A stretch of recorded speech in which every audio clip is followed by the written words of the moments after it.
चलो भैया, अच्छा कौन सा अनसॉल्व बताओ, अनसॉल्व नंबर बताओ। ईयर 2022, कौन सा नंबर है? क्वेश्चन नंबर है 5वें का खा नंबर, और उसका कोड कौन सा है? एवी कोड है, समझ गया। सेट नंबर कौन सा है? सेट पहला चल रहा है, ठीक है भैया। ये कल खत्म हो जाएगा, ये वाला एवी खत्म हो जाएगा कल ये, ठीक है। सेट नंबर दूसरा चालू हो जाएगा कल, तो आना सबको जरूरी है, ठीक है, क्योंकि 5 नंबर आज पहुंच गए हैं, तो 7 नंबर अब ज़्यादा बचे नहीं, समझ गए, तो कल तक खत्म हो जाएंगे, तो आना सबको जरूरी है, ठीक है। और सुबह बात ना करो लड़की, काहे? सुबह क्लास भैया सुबह कितने आएगी? 6 बजे से एक बैच रहेगा, उसमें भी अनसॉल्व चालू हो रहेगा, ठीक है, क्योंकि अनसॉल्व खत्म करना है इसे पूरा कंप्लीट करके, ठीक है। अनसॉल्व रहेगा सुबह 6 से 7 रहेगा, और एक लाइव क्लास रहा करेगी कल से ही शाम को। कितने बजे फ्री रहोगे आप लोग? 8 बजे से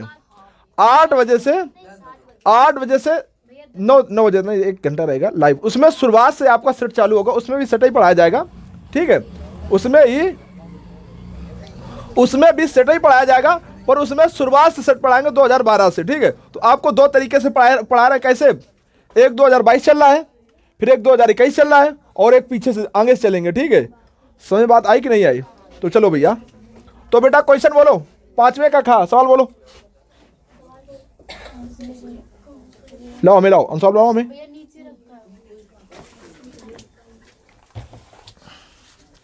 अरे बिटिया ये फाट गया है,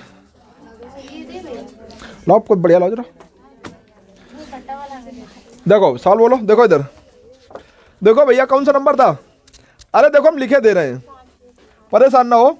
5वें का खा कह रहा है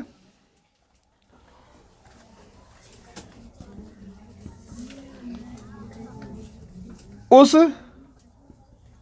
रेखा पर जो अक्षों से ए और बी का अंताखंड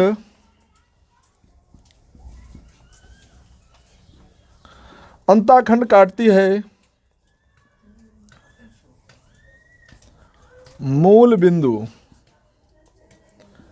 से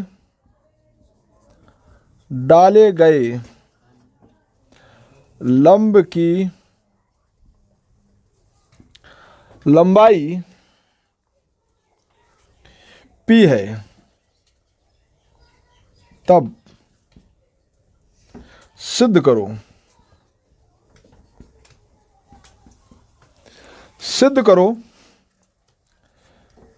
1/p² बराबर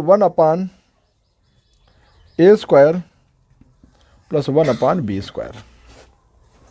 ये भैया ये वैसे ये सवाल आपके सिलेबस में नहीं है, आउट ऑफ सिलेबस है ये सवाल, पर हमारे यहाँ जो सवाल आएगा, हम किसी सवाल को ये नहीं छोड़ेंगे कि आपके सिलेबस में नहीं तो हम छोड़ दें। हमारे यहाँ जो सवाल आएगा उसको हम जरूर लगवाएंगे, ठीक है, क्योंकि आपके देखो बात सुनो, सिलेबस से जरूर हट गया है, पर आपको आगे पढ़ाई कंटिन्यू रखना है, समझ गए। तो वहाँ पर हर चीज़ आपको, फिर ये सिलेबस से भी हम बहाना बना के छोड़ देंगे, तो आगे आपके काम आएगा ये सारी चीज़ें, समझ रहे हो। 11th में का ये चीज़ें मिलेंगी आपको, फिर आपको कहोगे ये चीज़ कैसे समझ में, तो यहाँ से अगर पढ़ लोगे तो वहाँ आपको बेहतरीन तरीके से और अच्छे समझ में आएंगे, ठीक है। तो देखो भैया, हम इसको समझाते हैं, पहले आप समझो ये क्या है बवाल। ये पहले सवाल को समझो क्या है बवाल इसका। देखो बेटा, कोई एक रेखा है, सुन लो पहले, ए भैया सुन लो, हमारी बात सुन लो, फिर एक बात खूब करो, पर हमें तुमसे ना कहीं भी कहूँ। एक रेखा हमारे पास कोई ये गई है, ठीक है, एक रेखा गई है, इस रेखा का नाम है, हमको नाम दिया है, रेखा टुकड़ा है, कुछ भी है, इसे रेखा कह सकते हो या टुकड़ा रेखा खंड कह सकते हो। एक ये रेखा है, इस रेखा का नाम है 4x। क्या है? 4x + 5y + 6 = 0।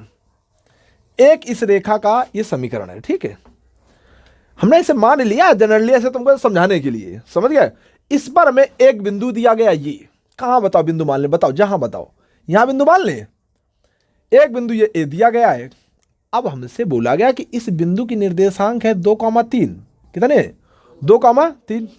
अब हमसे कहा गया कि इस बिंदु से इस रेखा पर लंब डालो, और लंब डालने के बाद लंब की लंबाई ज्ञात करो। बात समझ पा रहे हो नहीं समझ पा रहे? हमने क्या बोला, एक रेखा हमारे पास है, ठीक, उस रेखा का नाम है ये, ठीक जनाब। फिर इसके बाद यहां से ये एक बिंदु दिया, इस बिंदु से इस पर लंब डालो, लंब का मतलब 90 डिग्री का कोण बनना चाहिए जो रेखा आप डाल रहे हो। और वो लंब जो होगा, उस लंब की लंबाई यहां से यहां तक कितनी लंबाई होगी, तो उस लंबाई का सूत्र, यहां से लेकर यहां तक की लंबाई का सूत्र होता है, सूत्र होता है लंब की लंबाई,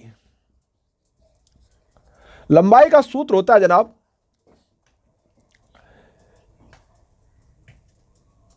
रेखा का समीकरण।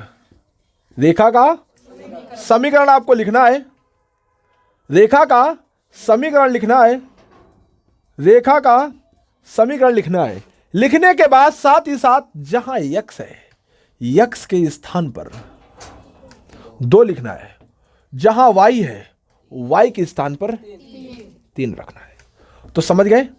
तो वाई जहां था वहां हमने 3 कर दिया, और जहां 2 था वहां पर, जहां यक्स था वहां पर 2 कर दिया। ये बात समझ गया कि नहीं? यानी रेखा का समीकरण हमने लिखा था। लिखने के बाद लगाते हैं बटे। क्या लगाते हैं? लगाते हैं बटे, और बटे लगाने के बाद हम अंडर रूट लगाते हैं। क्या लगाते हैं? अंडर रूट, यानी यक्स के जो बगल में होता है उसको लिखकर उसका स्क्वायर कर देते हैं, प्लस वाई के बगल में जो होता है उसको लिखकर उसका स्क्वायर लगा देते हैं। ये बेटा लंब की लंबाई का सूत्र हो गया। तो आपको जर्नल फार्मूला बना के हम तैयार करके दिखाते हैं। जर्नल फार्मूला कैसे कि आपको ये रेखा कोई दी गई है, इस रेखा का नाम हम मान लेते हैं अब की बार ax plus by plus c बराबर 0। ये रेखा का समीकरण दिया गया। जैसा आपको ये हम बता रहे हैं जर्नल ऐसा, तो आपको किताबों में ऐसा दिया जाएगा। बात समझ में आई कि नहीं आई? ऐसा दिया जाएगा। फिर इसके बाद आपको हमने दिया था बिंदु ऐसा, तो आपको बिंदु वो देगा P बिंदु, हमने एक बिंदु कौन सा मान ले, A मान ले, उसके निर्देशांक x और x1 y1, ठीक, ये बिंदु की निर्देशांक है। अब जब यहां से इस पर लंब डाला जाएगा तो क्या तुम लोग हमें लंब की लंबाई नहीं बता सकते हो? लंब की लंबाई का सूत्र नहीं जनरेट करके बता सकते हो? बताओ। और इसमें मॉड लगता है, क्या होगा? मॉड, क्या होगा? मॉड। और ये क्या लिखा है? रेखा का समीकरण लिखा है। तो बोलो भैया, तो क्या लिखेंगे? ए यक्स नहीं लिखेंगे, या यक्स के स्थान पे क्या लिखा था? 2। तो यहां यक्स के स्थान पे क्या लिखेंगे? यक्स के स्थान पर x1 प्लस b, y मतलब y1 c बटे अंडर रूट यक्स के बगल में a स्क्वायर b स्क्वायर। ये भैया लंब की लंबाई का सूत्र है। ये सब जगह यहीं पे लगेगा। समझ में बात आई कि नहीं आई? बोलो भैया, बेहतरीन तरीके से समझ में आया कि नहीं आया? अब यहां पर तुम्हें यक्स के स्थान पर यक्स ही लग रहा होगा, पर यक्स के स्थान पर कोई बिंदु होगा आपका। समझ गए नहीं समझ गए? बोलो भैया, बिंदु मतलब 3,4 होगा, 8,10 होगा, कुछ भी हो सकता है। समझ गए नहीं? तो चले, तो चले भैया।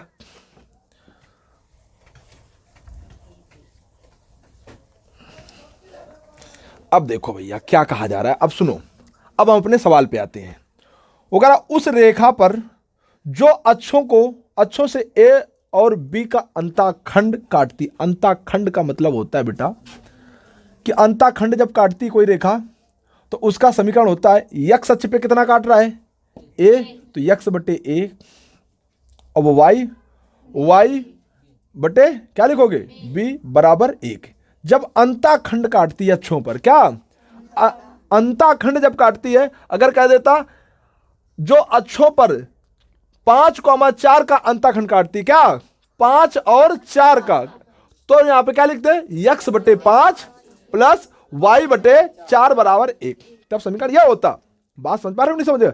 अंताखंड जब जब बोलेगा यक्स अक्ष, तो यक्स अक्ष पे जितना कह रहा होगा उसके नीचे लिख देंगे, वाई अक्ष जितना वो लिखेगा उसके नीचे लिख देंगे। बात समझ में आ रही कि नहीं आ रही? बताओ भैया, ये अंताखंड रूप समझ आए। देखो बेसिक आपको हम ज़्यादा बता नहीं सकते क्योंकि अनसॉल्व चला रहे हैं, उतना ही बता सकते हैं जानकारी जितनी आपकी पर्याप्त जानकारी है जिससे आपका सवाल लग जाए। बाकी हम इसके आगे तो नहीं जा सकते ना, ठीक है। तो उतनी जानकारी ले लो। तो अंताखंड रूप समझ गए। कभी भी आपको अंताखंड बोला जाएगा तो ए और बी हटा देगा तो तुम समझ जाओगे कि नहीं समझ पाओगे। अगर एक्स अक्ष पे 10 कह रहा है तो एक्स बटे 10 हो जाएगा, वाई एक्सिस पे कह रहा है 9 तो वाई बटे 9 हो जाएगा, नहीं हो जाएगा। बताओ भैया इसमें किसी को कोई आपत्ति वाला भाव आ रहा है क्या? नहीं आ रहा तो काट दिया। फिर कह रहा मूल बिंदु से डाले गए, तो रुक जाओ भैया, सुन लो तो ना कि क्या इसका फिगर, इसका ग्राफ बना, ग्राफ पे देख लें कैसी रेखा आएगी। ये एक्स है, ये एक्स डैश है, ये वाई, ये वाई डैश, ये आपका ओरिजिन होता है जिसे मूल बिंदु कहा जाता है। सुनो, अगर यक्स में ए, अगर यक्स हम यहाँ लिखा होता है यक्स बटे 2 प्लस वाई बटे 4 बराबर 0, ए बराबर 1, तो हम क्या लिखते हैं, यानी यक्स का बटे 2 मतलब 2 पर काट रही होगी। कहाँ पे काट रही होगी? और वो 4 पर, तो 4। समझ गए? यहां से रेखा ऐसे गुजर रही होगी। बात समझ में आई कि नहीं आई? पर यहां ऐसा नहीं है, यहाँ 2 नहीं है, यहां पर क्या है? ए। तो यहाँ ए लिखेंगे, क्या लिखेंगे? और यहाँ क्या लिखेंगे? बी लिखेंगे। इनके निर्देशांक क्या हो जाएंगे? बताओ इसका निर्देशांक क्या होगा? इसका निर्देशांक यहाँ एक्स होगा, यहाँ वाई होगा, यहाँ एक्स होगा, यहाँ वाई होगा। बताओ निर्देशांक इनके क्या होंगे? कोई बता सकता है? अरे एक्स ए कॉमा, अब यहाँ क्या लिखे? कौन बता रहा है 0 कॉमा बी? कौन बताया? किसने बताया? तुमने बताया? अरे सही है, कौन तुम इतना क्या बड़बड़ा रही हो? सही बता रही हो बिटिया। देखो यहाँ एक्स अक्ष, यह एक्स अक्ष नहीं है, यहाँ पे क्या हो जाएगा? 0, और वाई पे कितना है? बी। यहाँ देखो, यहाँ वाई नहीं है, ये वाई पे 0, वाई ये वाई है क्या? ये वाई नहीं है तो वाई पे 0 हो गया। ये देखो एक्स 0 हो गया, जब यहाँ एक्स नहीं है तो एक्स 0 हो गया। समझ गया? समझ गया? तो इनके निर्देशांक भी हमने लिख दिए, ठीक। अब इसके बाद हम चलते हैं, तो इस रेखा का समीकरण हो गया, इस रेखा का समीकरण क्या हो गया? ये, ठीक। बात समझ आई कि नहीं आई? ये आ गया। अब इस रेखा पर भैया बोला जा रहा है कि का इतना तो रेखाखंड यहां तक काटती, यहां तक तो समझ में आ गया। बोलो भैया यहां तक समझ में आया कि नहीं आया? पहले ये बताओ, आया कि नहीं आया? यहां से लेकर यहां तक समझ में आया कि नहीं आया? आ गया। हमें एक बार फिर से शांतिपूर्वक सुन लो। करा उस रेखा पर जो अक्षों से ए और बी का अंताखंड काटती है। अगर आपसे कह देता कि 5, 4 और 16 का अंताखंड काटती तो तुम चुपचाप आते, ऐसा करते, ग्राफ बनाते, वाई वाई डैश, एक्स पे 4 तो 4, वाई पर 16, तो रेखा ऐसे काट देते हो और इस रेखा का समीकरण का दे देते हो, एक्स बटे 4 वाई बटे 16 बराबर 1 कह देते हो ना? कह देते हो? बताओ भैया, कह देते हो ना? कह देते हो? कहाँ से? हिन से हिन तक काम होगा। बात समझ में आ रही कि नहीं आ रही? क्या दिक्कत है तुम्हें? दिक्कत है का? तो कहीं घूमे बरे जा रहे हो? हाँ, समझो कि नहीं समझो? तो भैया यहां से लेकर यहां तक बात समझ में आई कि नहीं आई? बोलो भैया, कोई दिक्कत तो नहीं है? आप कर लोगे कि नहीं कर पाओगे? चलो आपने इतना काम कर लिया। अब कह रहा है भाई साहब यहां से इतना ऐसे समझ में आ गया कि नहीं आ गया? बता दे यार, सही आ गया ना? अब आगे कह रहा है मूल बिंदु से, मूल बिंदु यू है, हिंद का अगर डाले गए लंब की लंबाई आपको सिद्ध करना, इतनी लाना है। बात समझ में आई कि नहीं आई? बोलो भैया, आपको यह बिंदु था तो इस पर लंब डालना था। अब की बार कह रहा है मूल बिंदु, मतलब यहां से इस रेखा पर लंब डालना है। समझ में बात आई कि नहीं आई? भेजे में जा रहा है कि नहीं जा रहा है? आप डाल दो लंब। हमने डाल दिया लंब। लंब की कह रहा, लंब की लंबाई है भैया कितनी? हिन तक दे दी ना, पी कितनी है? पी। अब आपको कह रहा सिद्ध करो ये, तो हमने बोला ठीक, 2 मिनट का समय दो, अभी लगा दे रहे हैं।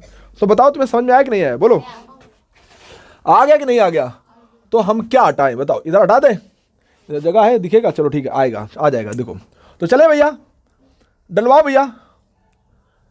क्या सूत्र होता है? क्या होता है? लंब की देखो भैया, लंब की लंबाई, ध्यान रखोगे।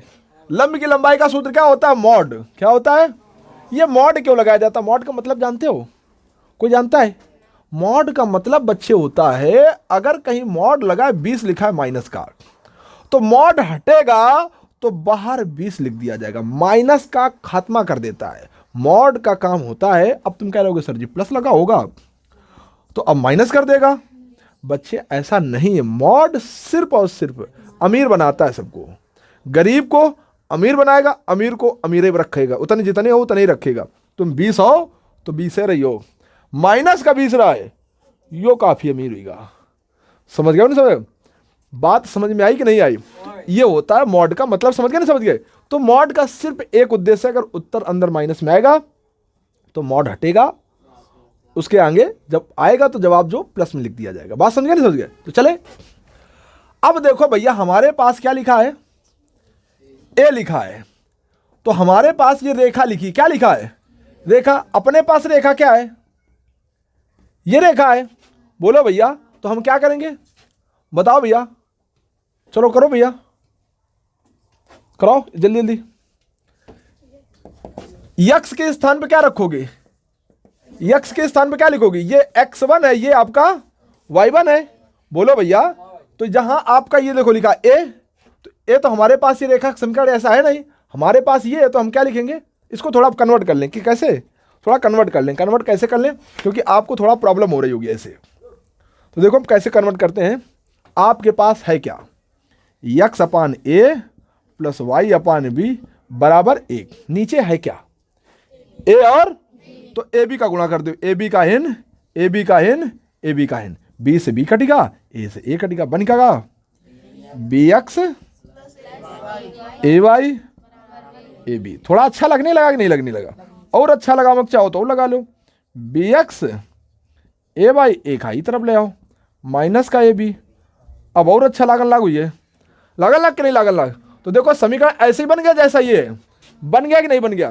तो देखो क्या हम लिखेंगे, बी एक्स, फिर क्या लिखोगे, प्लस ए वाई माइनस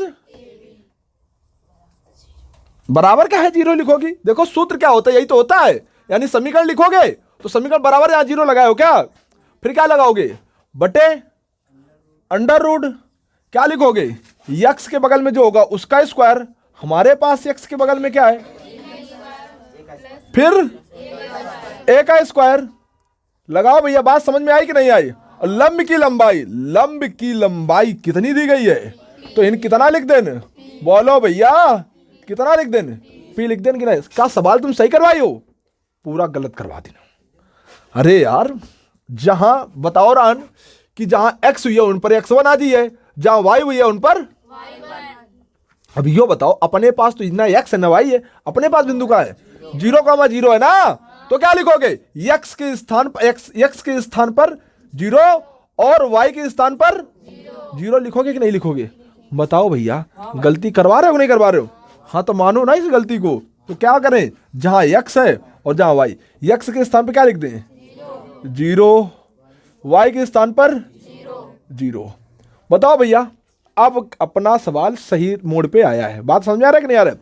जब आ गया तो ये इतना तो 0 होगा, हटा देन, बचो का माइनस का ए बी। समझ में बात आई कि नहीं है? और क्या लिखा है, under root B square plus A square. देखो भैया, अगर हम मॉड ये हटा देंगे तो क्या होगा, ये जो माइनस लिखा है माइनस भी हट जाएगा। बात समझ में बात आई कि नहीं है? मॉड का काम सिर्फ माइनस को हटाना होता है। समझ गए कि नहीं समझ गए? अब अपने पास हमें लाना ये है, ये कैसे आएगा, हमने बोला रूट तो हटेगा नहीं है, तो रूट हटेगा नहीं तो हम करते क्या है, स्क्वायर कर देते हैं, इधर स्क्वायर तो इधर स्क्वायर। अब देखो क्या हो जाएगा, पी स्क्वायर तो यहां क्या लिखा जाएगा, ए स्क्वायर बी स्क्वायर। इसका जब स्क्वायर करोगे तो स्क्वायर से रूट क्या हो जाएगा, तो क्या बचेगा, बी स्क्वायर ए स्क्वायर। बात समझ में आई कि नहीं आई? नहीं समझ में आई? आ गया तो क्या करो, हम तुम्हें एक बात बताएं, मानोगे? बताओ भैया, इसको नीचे ले आओ तो ये कहेगा हम नीचे, तो ये कहेगा हम भी नीचे जाएंगे, ये ऊपर तो ये भी ऊपर जाएगा। बात समझ गए ना? ऐसा क्यों कह रहे हो? तो भैया क्योंकि 1/p स्क्वायर लाना है, एक को ऊपर ले जाना है, पी को नीचे लाना। ले जाओ, तो जगह है नहीं तो कहां ले जाना बताओ, नीचे जगह है ना, इधर मटाए दे देना,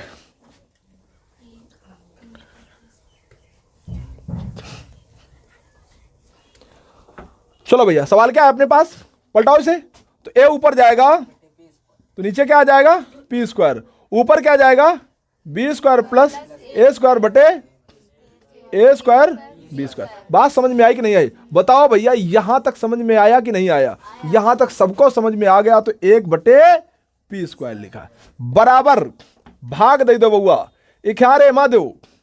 तो लिखो बी स्क्वायर बटे ए स्क्वायर बी स्क्वायर प्लस क्या लिखा है, ए स्क्वायर। किसका भाग देना है, ए स्क्वायर भाग देना। जानते हो नहीं जानते हो, जैसे नहीं जानते हो तो सुन लो। जैसे लिखा है राम प्लस श्याम प्लस घनश्याम, दुनियादारी बहुत लिखे मैं, plus X plus Y plus Z लिखे। और नीचे लिखो 20 है, नीचे लिखो है 20 लिखो है। तो भैया जब भाग दे आओ तो सबके नीचे यू के नीचे 20, यू के नीचे 20, यू के नीचे 20, यू के नीचे 20, सबके नीचे 20 है 20। समझ में बात आई, ये कहा जाता अलग अलग भाग देना। बात समझ गए ना, समझ गए। चलो भाग दे दिया, अपने पास ये था, ऊपर 2 इंसान ना, चिंटू पिंटू तो चिंटू पिंटू भाग दे दिया। अब देने के बाद बी स्क्वायर से बी स्क्वायर कट गया, ए स्क्वायर से ए स्क्वायर कट गया, बचा क्या अपने पास, आ गया कि नहीं आ गया। यही तो देखो हमें लाना था, देखो भैया यही तो हमें लाना था। बोलो भैया बात समझ में आई कि नहीं आई। पर भैया ये बहुत अच्छा सवाल है, हम सिलेबस से जरूर हट गया है पर सवाल बहुत ही शानदार सवाल है। समझ गए ना, समझ गए। सवाल कुछ भी हट जाए हमें उससे मतलब नहीं है, हमें हर एक सवाल पर नजर रखनी होगी। चले चलो भैया आगे चले।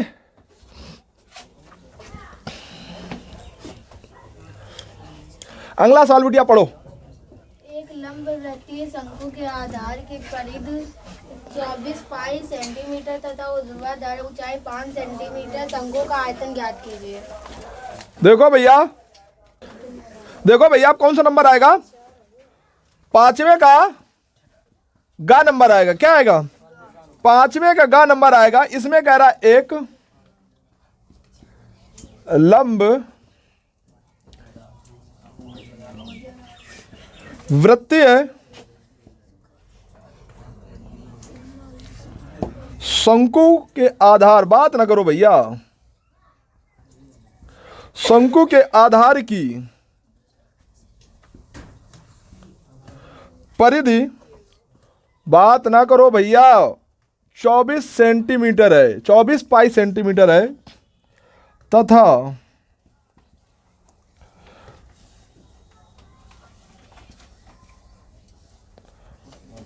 ऊर्ध्वाधर ऊंचाई 5 सेंटीमीटर है। शंकु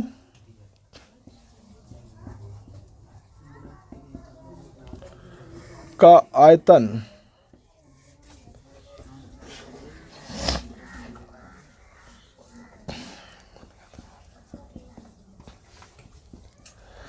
देखो भैया बात ना करो, अपने पास ये सवाल आ चुका है 5वें का गा नंबर, ठीक है।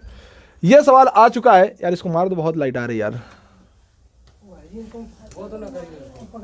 इधर से थोड़ा हम ये कह रहे, इधर से ज्यादा कर दो ना,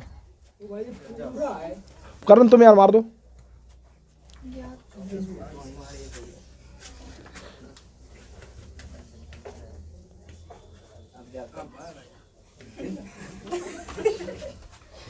चलो भैया इधर देखो, अब बात ना करो, इधर देखो। एक करा लंबवृत्तीय शंकु है, क्या है शंकु, तो आप लोग बहुत अच्छी तरीके से जानते हो कि दोस्ती होगी तुम लोगों की, खूब पढ़ाया है शंकु और घनाभ, सबको बहुत कुछ पढ़ाया है ना। शंकु, बेलन, घनाभ और व्रत, गोला, बहुत पढ़ाया है ना, बहुत समय इसमें दिया तो हमने पढ़ाया है। पढ़ाने के बाद आप देखो इधर, बात ना करो भैया, लंबवृत्तीय शंकु हमने बना दिया।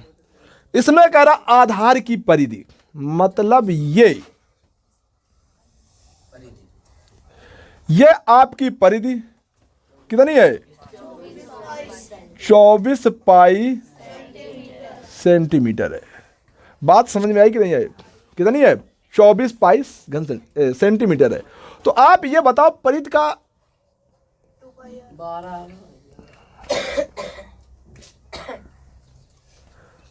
परिधि परिधि दिया गया है 24 पाई, और एक क्या इसका सूत्र नहीं जानते हो क्या?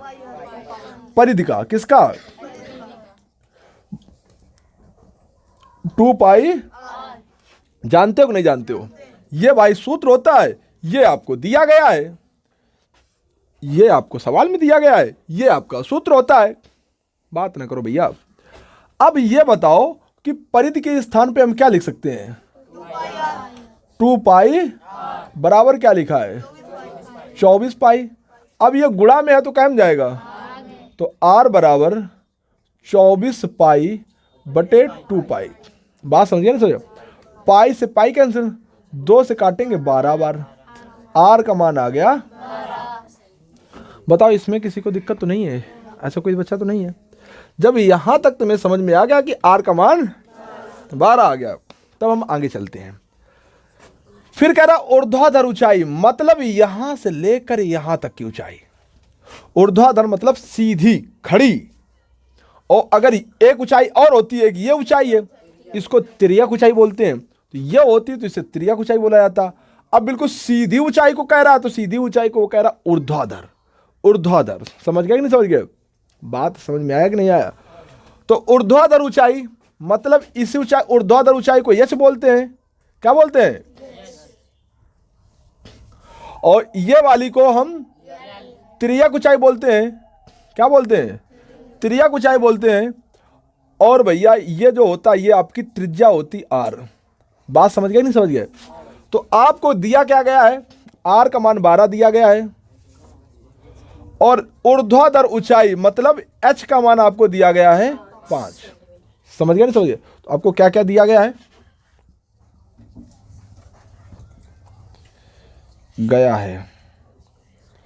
क्या दिया गया है? परिधि दी गई। क्या दी गई है? परिधि दी गई है 24 पाई सेंटीमीटर। क्या दिया गया है? 24 पाई। अब इसके आगे हम क्या लिखेंगे? इसी से हमने क्या निकाला? त्रिज्या। क्या निकाला? अब वो कैसे निकाला है वहां ऊपर हमने बता दिया है, ठीक है? तो यहां परिधि से हमने त्रिज्या को निकाला है, r का मान 12 सेंटीमीटर आया है। बात समझ में आई कि नहीं आई? इसके बाद ऊंचाई। ऊंचाई मतलब h का मान दिया गया है। h का मान कितना दिया गया है? 5 सेंटीमीटर। बात समझ में आई कि नहीं आई? अब ऊंचाई भी आपकी 5 सेंटीमीटर आ गई भैया। अब आपको इतना दिया गया है। अब आपसे पूछा जा रहा है कि शंकु का आयतन। क्या नहीं बता पाओगे? बताओ बेटिया, शंकु का आयतन बताओ। 1/3 पाई r स्क्वायर h। कहीं सही बता रहे हैं? शंकु का आयतन 1/3 होता है कि नहीं होता है? अब इसमें हम क्या लिखेंगे? 1/3 पाई के स्थान पर, पाई के स्थान पर 22/, r की वैल्यू 12। 12 को कितने बार लिखा जाए? समझ में आ रहा है? और ये क्या लिखा है? h की वैल्यू 5। बात समझ में आई कि नहीं आई? बोलो भैया, ये कितना लिखा है? 5 लिखा। कितना लिखा है? 5। देखो कुछ कट रहा है। 3 चौको 12, तो हमारा उत्तर कितना आ गया? 12 पंचे 60, और 60 चौको 240 इंटू 22/7। बात समझ में आई कि नहीं आई? 22/7 लिखा है। क्या लिखा है? 22/7 लिखा है। अब इसको हम काटना पीटना आता है कि नहीं आता है? गुणा कर लो, 4 दूनी 8, मतलब कर लेना जो आएगा, गुणा कर लेना, ठीक है? गुणा करके आपका जो आएगा उसमें भाग दे देना। कितने का? 7 का भाग देना। और ये सवाल किस में दिया गया है? सेंटीमीटर। क्या निकाले हो? आयतन में क्या लगाते हैं? क्यूब लगाते हैं। बात समझ में आई कि नहीं आई? किसी बच्चे को दिक्कत तो नहीं है?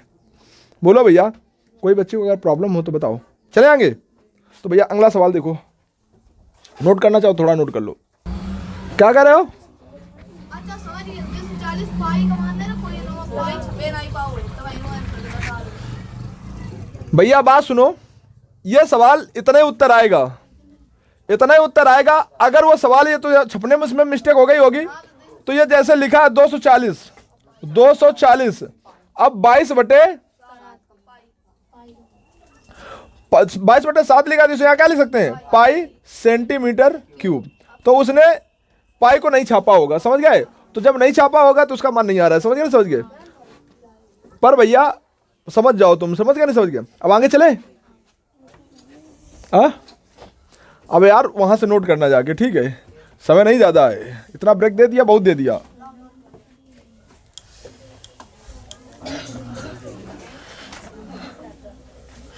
इतनी अच्छी सुविधा उपलब्ध करे ना, फिर तुम लोग अगर दिक्कत आवे तो बेकार भैया आवे। अगला सवाल, अगला सवाल कौन सा भैया, लो भैया, बहुत बढ़िया शानदार सवाल आ गया। देखो भैया, 5वें का घ नंबर आ गया। क्या कह रहा है, कह रहा है निम्न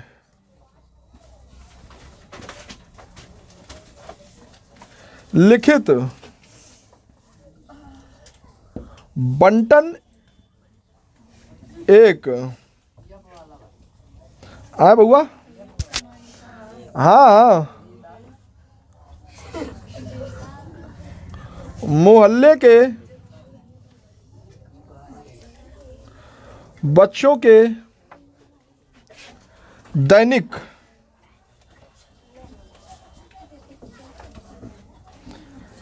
जेब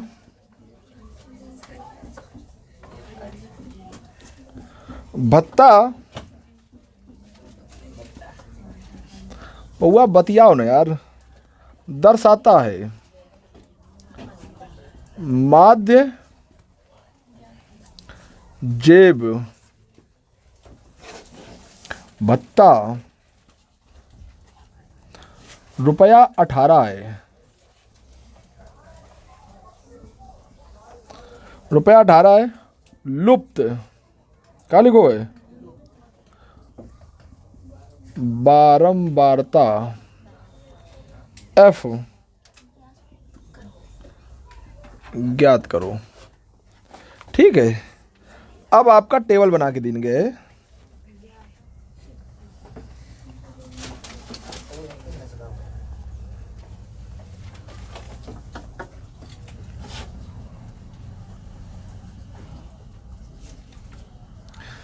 दैनिक जेब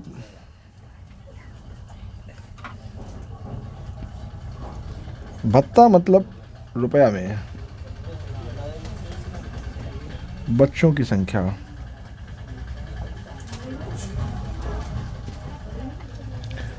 11 से लेकर 13 तक, 13 से लेकर 15 तक, 15 से लेकर 17 तक, 17 से लेकर 19 तक, 19 से लेकर 21 तक, 21 से लेकर 23 तक, और 23 से लेकर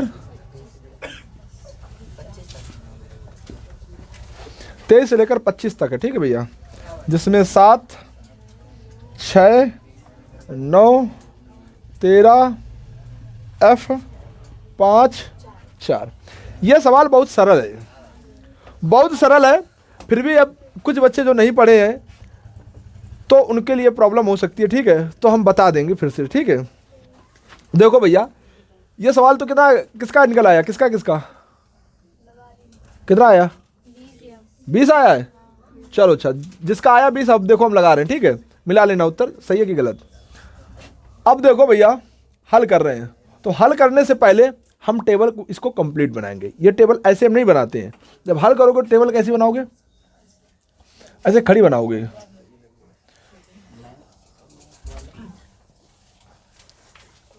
ठीक है भैया, यहां पे क्या लिखोगे, इसको क्या बोलते हो, वर्ग अंतराल। वर्ग अंतराल बना लिया। ये हमारी क्या है, बारंबारता। फिर इसके बाद मध्यमान मध्य पद होती भैया।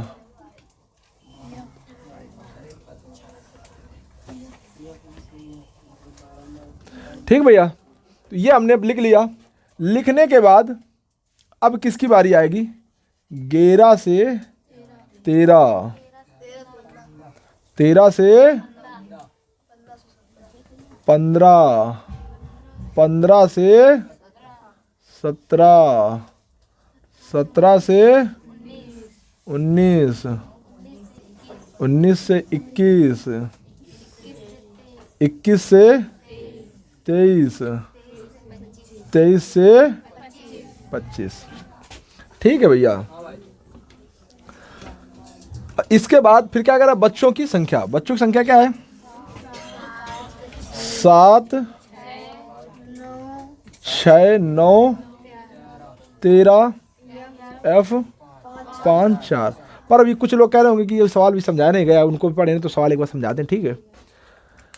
करा निम्नलिखित बंटन। बंटन मीन्स ये एक आपकी टेबल दी गई है।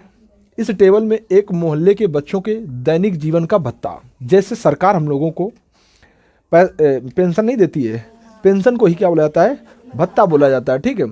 तो यहाँ पर मोहल्ले के बच्चों को ज़्यादा वहाँ पे कुछ गरीबी होगी, तो वहाँ पर उन बच्चों के, मोहल्ले के बच्चों के लिए दैनिक जेब भत्ता है, यानी दैनिक जेब का जो खर्चा होता है उसको भत्ता सरकार को दर्शाता है। किस प्रकार? माध्य, यानी माध्य मतलब दे रहा है। माध्य मतलब समांतर माध्य। क्या? समांतर माध्य को हम एक्स बार कहते हैं। क्या कहते हैं? बोलते हैं नहीं बोलते हैं? बोलो भैया। और समांतर माध्य कितना दिया गया है? समांतर माध्य, माध्य बोला है मतलब जेब का भत्ता, यानी 18 रुपए। इसका अर्थ क्या हुआ? समांतर माध्य का मतलब ये 18 रुपया। इसका मतलब ये है कि ये 18 रुपया डेली का खर्चा है एक बच्चे का। सही बात है ना? समांतर माध्य का मतलब होता है औसत। बताया था, पढ़ाया था। औसत मीन्स क्या होता है भैया? कहे यार, जो चीज़ें बताया करो, हम रुक जाया करेंगे। कहो कि मैं सर जी लिखना ये चीज़ है, तो हम रुक जाएंगे, लिख लो, पर फर्जी की एडिटिंग ना करो यार। देखो समझा करो यार। समझ गया नहीं समझ गया? समांतर माध्य को हम बोलते हैं औसत। क्या बोलते हैं? औसत। औसत मीन्स क्या होता है कि जैसे आप एक गाड़ी ड्राइव कर रहे हो, हमने बताया था सारी चीज़ें कि गाड़ी आप कहीं 20 स्पीड चलाई, को 40 चलाई, को 80 कर दी, को 100 कर दी। ये स्पीड आपकी, अगर इसमें हमने औसत पूछेंगे तो उसमें फिर जब निकलेगा एक रेशियो, कि उतनी रेशियो से हम अगर कानपुर अगर जाएं, जितनी तुम स्पीड को 12 की नो को 10 की नो, वो रेशियो हम कम ज़्यादा ना करें, एक ही स्पीड से जाए, वो कौन सी स्पीड होगी? उसे औसत बोलते हैं। समझ गए? तो वही औसत इसे यहाँ पे 18 दिया गया है। समझ गए? समझ गए? समझ गए नहीं समझ गए? तो 18 आपका औसत दिया गया है। अब इसके बाद कह रहा लुप्त बारंबारता। लुप्त बारंबारता मतलब 11 से 13 ऐसे 7 विद्यार्थी हैं, मतलब छात्र हैं। कहा है? छात्र तो है, बच्चे हैं। 11 और 13, 11 से लेकर 13 के बीच में कितने बच्चे हैं? 7 हैं। वो भैया उनका डेली का खर्चा कितना रुपया है? 18 रुपया है। ऐसे 13 से 15 के बीच कितने हैं? 6 बच्चे हैं। समझ गए? समझे? तो इस प्रकार के बच्चे, उनके भैया बारंबारता, ये जो एफ है वो क्या है? मिस कर दी गई है। अब वो कह रहा है एफ को आपको बताना है, तो हमने बोला 2 मिनट रुको, भैया भी आपको बता रहे हैं। तो ये एफ कैसे, ये एक्स कैसे निकलेगा? इन दोनों को जोड़ोगे, 2 का भाग दोगे, जोड़ो भैया। 12, 14,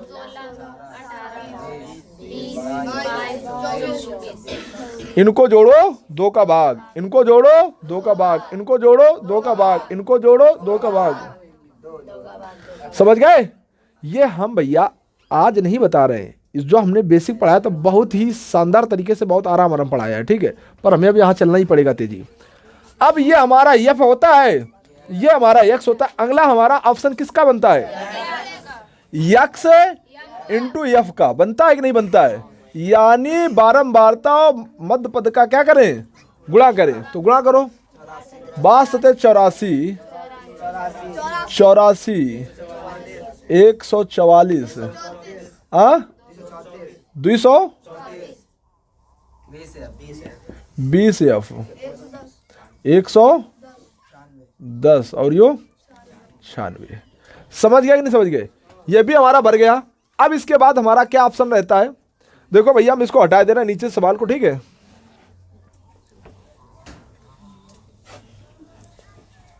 अब हमारा क्या रहेगा? क्या रहेगा? अब हमारा रहता है सिग्मा एफ, क्या होता है सिग्मा एफ, यानी इस एफ को सिग्मा कर रहे हैं, इसका अर्थ ये होता है इनको सबको जोड़ लो, उसको सिग्मा एफ कहलाएगा। यहां पर क्या है, एक्स एफ है, क्या है एक्स एफ है, क्या है एक्स एफ। अब इन सबको जोड़ रहे हो तो इसके आगे लग जाएगा सिग्मा। बात समझ में आता है कि नहीं है, इनको जोड़ोगे तो जोड़ो, इनका जोड़ियो तो कितना होगा 44 होगा, और प्लस छूट का एफ। बात समझ गए ना, यो बहुत लोग कर देते का 44 एफ, यो गलत हो जाती, ठीक है भैया, गुणा होगा, जोड़ा नहीं भाई, समझ बात आई। यो आप ऐसे जो अंक वाले उनको अलग जोड़ दिया जाता है, एफ वाला अलग। देखो यहां पर ये एफ वाला ये अलग जुड़ेगा, ये बाकी एक साथ जुड़ जाएंगे, जोड़ डरो तो कितना आएगा 752, और यो का लिखो है 20 एफ। बात समझ में आई कि नहीं आई बेटा, इतना काम आपको करना पड़ता है। माध्य जब समांतर माध्य बोला जाता है, क्या बोला जाता है समांतर माध्य बोला, तो इतना आपको करना पड़ता है। समांतर माध्य को ज्ञात करने के लिए हमने कौन कौन से तरीके पढ़ाए हैं, प्रत्यक्ष विधि, कल्पित माध्य विधि, पग विचलन विधि, समझ गए। सारी चीजें बहुत आराम आराम पढ़ाई, वहां से आपको जाके एक बार वो कर लेना, ठीक है। हटा दें इसे भी हटा दें, अब ये भी हटा देंगे। अब हमारे पास देखो भैया सूत्र क्या होता है बताओ जरा, एक्स बार बराबर sigma F x sigma F, समझ गया भैया, ये होता है सूत्र है। ये एक्स बार का मान दिया गया है 18, सिग्मा एफ एक्स देखो भैया आप कुछ कह रहे होंगे कि यहाँ एक्स एफ है यहाँ एफ एक्स है, बात व आगे पीछे कोनो की बात नहीं, ठीक है। तो इसका मान और इसका मान बराबर होगा, कितना है 752 प्लस 20 एफ बट्टे का लिखा है सिग्मा एफ का मान कितना दिया गया है 44 प्लस एफ। बात समझ में आई कि नहीं आई। अब भैया लिखा है 18, भाग में तो कायम होगा गुणा में, तो पहले किसका गुणा हम करें 44 का गुणा 18 हम करें, फिर जब 44 का हो जाएगा तब एफ का करेंगे। तो पहले 44 का गुणा करो 792, फिर एफ का गुणा करो 18 एफ, इसके नीचे कुछ नहीं है, इसका गुणा इसमें कर दो 752 प्लस 20 एफ। बताओ भैया यहां तक किसी बच्चे को दिक्कत हुई है, बताओ तुम्हें तो नहीं दिक्कत हुई, पढ़ी ना ही हो तुम, आ रहा है तुम्हें, नहीं है दिक्कत किसी को, तुम्हें बिटिया चलो। अब क्या होगा, एफ वाले एक तरफ और बिना एफ वाले एक तरफ 792, और ये इधर आएगा प्लस का है तो पक्षांतर जब होगा तो 792 बराबर ये लिखा है 20 एफ, ये एफ उधर जाएगा माइनस का 18 एफ। बात समझ में आ रही कि नहीं है। अब इसको घटा लोगे और इसको घटाओगे 2f, 2 आपका गुणामा है, क्या मान दीजिए 40/2, तो बराबर f, तो 2 का भाग देंगे कितना आ जाएगा, हम कहेंगे यहां पर कितना भरा जाएगा, यहां पर कितना भरा जाएगा, पगला होगा। अच्छा 20 गुणा f का मान कितना है 20, यहां होगा 400 और यहां होगा 20। बात समझ गए नहीं समझ गए, जहां ब्लैंक जगह थी वहां बता दिया। बोलो भैया, पर हमें इसके बारे में नहीं पूछा जा रहा है, हमें सिर्फ इसके बारे में पूछा जा रहा है, समझ गया नहीं समझ, हमने आपको ये ऐसे बता दिया है, ठीक है भाई जी 20 एफ लिखा। ओ तेरे की, ठीक है भैया, ये समझ में आ गया कि नहीं आ गया। चलो इसके बाद अच्छा होमवर्क ले लो, ठीक है, क्योंकि आज तो दिक्कत हो गई इसमें है, तो आज नहीं बता पाएंगे, कल क्लास इसी के आगे हम लोग पढ़ाएंगे, ठीक है। तो आज हमारा कोशिश रहती कि ये हम आज जिसको मांगे तक पढ़ाते हैं, ठीक है।